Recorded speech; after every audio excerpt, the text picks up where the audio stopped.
Eyewitness News reporter Anthony Carlo is live in Soho with how New York City is getting ready. Anthony?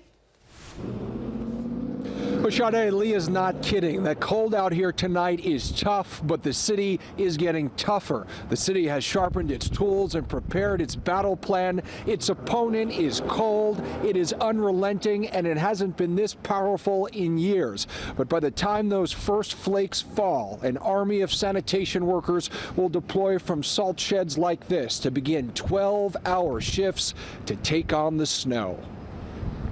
The demand for last-minute food items resembles the wait to get on an adult ride at an amusement park. I'm actually still in shock. The line to get into Trader Joe's, however, is reminiscent of a time that was not amusing at all. The pandemic.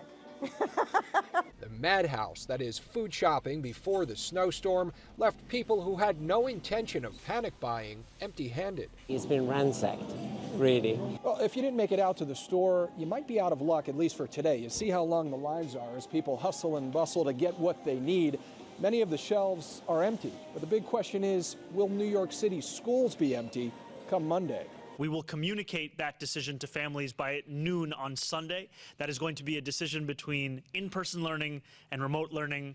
I have to apologize to the students that were hoping for a different answer for a traditional snow day. That will not be the case. That's what Riley was hoping for. Yeah, kind of, because I'm in the 4th grade and I have like lots of homework I do.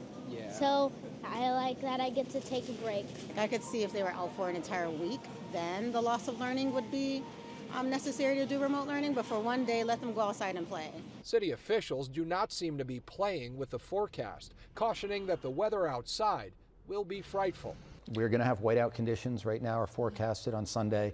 People need to stay inside, not go moving around the city or commuting to different places.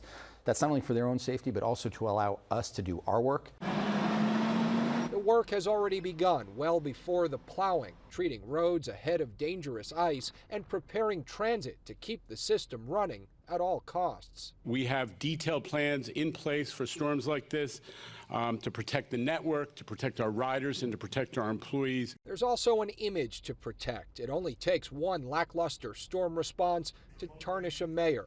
The Mamdani administration says it's ready. This is a storm that meets its match in the city.